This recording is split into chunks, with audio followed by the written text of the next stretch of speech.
Hello everyone, my name is Sangeeta and welcome back to our Das classes.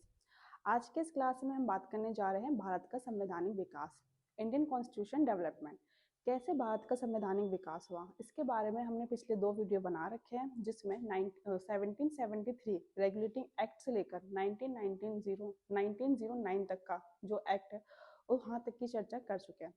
आज के इस video में हम बात करने जा रहे हैं 1919 का गवर्नमेंट ऑफ इंडियन एक्ट और 1935 का गवर्नमेंट ऑफ इंडिया एक्ट। इसके बारे में हम जानेंगे। ये एक्ट बहुत ही ज़्यादा बड़ा था और बहुत सारे प्रोविजन इसमें आए थे, जिसका आज भी हमारे इंडियन कॉन्स्टिट्यूशन में बहुत झलक देखी जा सकती है साफ साफ। तो 1919 के एक्ट को जो गवर्नमेंट ऑफ इंडिया एक्ट है, इसमें सबसे पहले जो हम बातें हैं उसको पहले पॉइंट आउट कर लेते हैं, उसके बाद हम उसको डिस्कस करेंगे। सबसे पहले हम इसमें देखते हैं जो बजट होता है, जो कि सेंट्रल लेवल पर पहले आता था, उसको डिवाइड कर दिया जाता है। अब बजट को सेंट्रल लेवल और प्रोविंशियल लेवल पर डिवाइड कर दिया जाता है, दोनों के लिए अब अलग अलग बजट आएगा। फिर उसके बाद हम देखते हैं कि अब तक सारी पावर सेंटर्स के पास तो थी और प्रोविंशियल के पास भी 1861 में पावर्स दे दी गई थी, लेकिन 1919 में प्रोविंशियल लेवल पर डायरकी इंट्रोड्यूस हो जाती है, यानी कि द्वैत शासन। अब डायरकी क्या होती है उसको भी हम आगे चर्चा करेंगे। इसके साथ साथ सेंट्रल लेवल पर बाइकैमरल यानी कि द्विसदनात्मक प्रणाली, इसकी शुरुआत हो जाती है। इसके अलावा जो 1909 के एक्ट में हम देखते हैं कि कैसे पार्लियामेंटो रिफॉर्म में एक सेपरेट इलेक्टोरेट सिस्टम आया था फॉर मुस्लिम्स के लिए, उसको भी इसमें एलोबरेट या और एक्सपेंड कर दिया जाता है। 1919 के एक्ट में जो ये कम्युनल मतलब कम्युनल रिप्रेजेंटेशंस होता है उसको बढ़ा दिया जाता है। अब इसमें जो एंग्लो इंडियन होते हैं, क्रिश्चियन होते हैं और सिख्स होते हैं, उनके लिए भी एक सेपरेट इलेक्टोरेट सिस्टम कर दिया जाता है। इसके साथ वीमेंस को वोट राइट टू वोट मिल जाता है। अब वीमेंस जो होते हैं उनको वोट डालने का अधिकार मिल जाता है 1919 के एक्ट में। इसके साथ साथ जो सब्जेक्ट्स होते हैं उसको डिवाइड कर दिया जाता है, जिसको सेंट्रल लिस्ट और प्रोविंशियल लिस्ट में डिवाइड कर दिया जाता है। और उस प्रोविंशियल लिस्ट को भी फर्दर डिवाइड कर दिया जाता है 2 पार्ट में, जो आता है रिजर्व और ट्रांसफर लिस्ट में। तो अब हम बात करते हैं डायरकी की। ये मेन जो चीज़ें 1919 के एक्ट में आती है, जैसे कि वीमेंस को वोट डालने का राइट मिल गया, सेपरेट इलेक्टोरेट जो रिप्रेजेंटेशन था उसको और एक्सपेंड कर दिया गया, जो एंग्लो इंडियन, सिख और क्रिश्चियंस के लिए आ गया। लिस्ट को डिवाइड कर दिया गया, सेंट्रल लिस्ट और प्रोविंशियल लिस्ट को।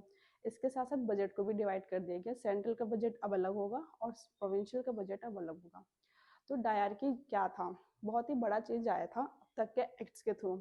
डायरकी में अब ये था जो पॉलिटिकल पावर जो अब तक ब्रिटिश के पास थी, वो कैसे धीरे धीरे इंडियंस को ट्रांसफर करी जा रही है, उसी की पहल में सबसे पहला ये डायरकी सिस्टम आता है।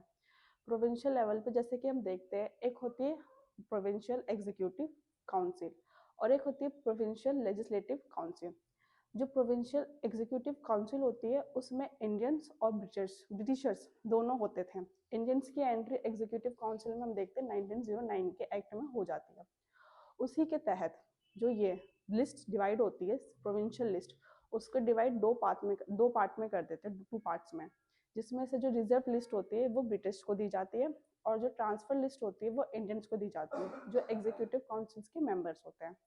और रिजर्व लिस्ट में ऐसे सब्जेक्ट रखे जाते हैं जो इंपॉर्टेंट होते हैं, जैसे कि हमारा रिवेन्यू सिस्टम, वो रिजर्व लिस्ट में रखी जाती है, judiciary system, police system, taxation, ये सारा जो सब्जेक्ट्स होते हैं वो रिजर्व सब्जेक्ट में रख दिया जाता है। और जो ट्रांसफर लिस्ट होती है उसमें नॉर्मल सब्जेक्ट रखे जाते हैं, जैसे कि एग्रीकल्चर, हेल्थ, एजुकेशन, इससे रिलेटेड जो भी सब्जेक्ट होते हैं वो ट्रांसफर लिस्ट में रख दिए जाते हैं। इनको इंडियंस देखते हैं और जो रिजर्व लिस्ट होती है उनको ब्रिटिशर्स देखते हैं। और जो ब्रिटिशर्स होते हैं वो लेजिस्लेटिव, जो हमारे इस टाइम की काउंसिल होती है, उसके लिए वो रेस्पॉन्सिबल नहीं होते, लेकिन जो ट्रांसफर लिस्ट के मेंबर्स होते हैं, जो इंडियंस होते हैं, वो रेस्पॉन्सिबल होते हैं लेजिस्लेटिव काउंसिल के प्रति। अगर वो काम के लिए कोई क्वेश्चन पूछना चाहे लेजिस्लेटिव असेंबली, तो उनको इन्हें आंसर करना पड़ता था। अब हम देखते हैं ये बाइकैमरल क्या होता है। जैसे कि आज हम देखते हैं हमारे पार्लियामेंट में एक 2 हाउसेज है, एक है अपर हाउस और लोअर हाउस, जैसे कि लोकसभा और राज्यसभा। तो जो इसकी शुरुआत हम देखते हैं वो 1919 के एक्ट में ही देखते हैं। लोकसभा और राज्यसभा, उस टाइम पे हम इसे कह सकते हैं काउंसिल ऑफ स्टेट और लेजिस्लेटिव असेंबली, यानी कि राज्य परिषद और विधानसभा, केंद्रीय विधानसभा, अपर हाउस और लोअर हाउस। जो अपर हाउस के मेंबर्स थे उनका टाइम ईयर 5 ईयर होता था और जो लोअर हाउस के मेंबर होते थे उनका 10 ईयर 3 ईयर का हुआ करता था, जिसको लोकसभा और राज्यसभा कहा जाता था। और वहीं से आज हमने ये लोकसभा और राज्यसभा का कंसेप्ट ले रखा है। तो 1919 के एक्ट में ये सारे प्रोविजंस आ गए थे। अब देखते हैं 1935 के एक्ट में क्या हुआ था। इसी चीज़ को आगे बढ़ाते हुए 1935 का एक्ट आता है, और 1935 का एक्ट बहुत ज़्यादा इंपॉर्टेंट होता है हमारे कॉन्स्टिट्यूशन के लिए। कहा जाता है कि लगभग 40% पार्ट हमने 1935 के एक्ट से ऐसे कैसे अपने कॉन्स्टिट्यूशन में अडॉप्ट कर लिया है, और उसको ब्लूप्रिंट ऑफ कॉन्स्टिट्यूशन कहा जाता है। इसमें लगभग मतलब 14 इसमें पार्ट थे, 321 शेड्यूल्स थे, और 321 आर्टिकल्स थे, और 10 शेड्यूल्स थे। बहुत ही बड़ा और काफ़ी ज़्यादा इसमें प्रोविजंस थे, जिसको हम देखते हैं। जैसे कि हम देखते हैं 1919 के एक्ट में स्टेट में दायर किया, प्रोविंशियल लेवल पर दायर किया जाती है, अब उसको सेंट्रल लेवल पर कर दिया जाता है। अब सेंट्रल पर दायर किया जाती है और प्रोविंशियल लेवल पर बाई कैमरल सिस्टम आ जाती है, जिसमें से 6 जो प्रोविंसेस होती है उनमें बाई कैमरल को इस्टेब्लिश कर दिया जाता है। इसके साथ साथ हम देखते हैं कि जो हमारा लिस्ट होती है, 2 लिस्ट डिवाइड होती है 1919 में।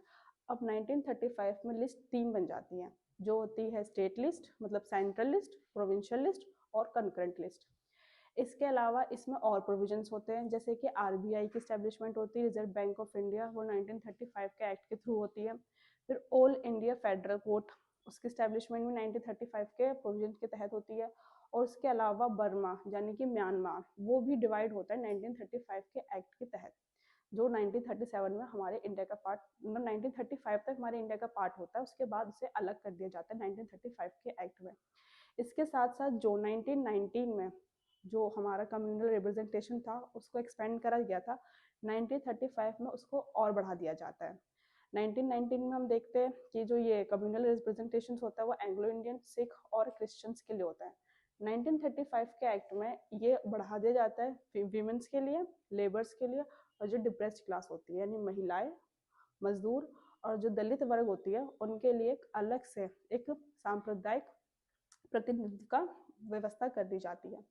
इसके साथ साथ 1935 के एक्ट में बाइकैमरल डायरकी, ये सारी चीज़ें मुख्य तौर पर होती हैं।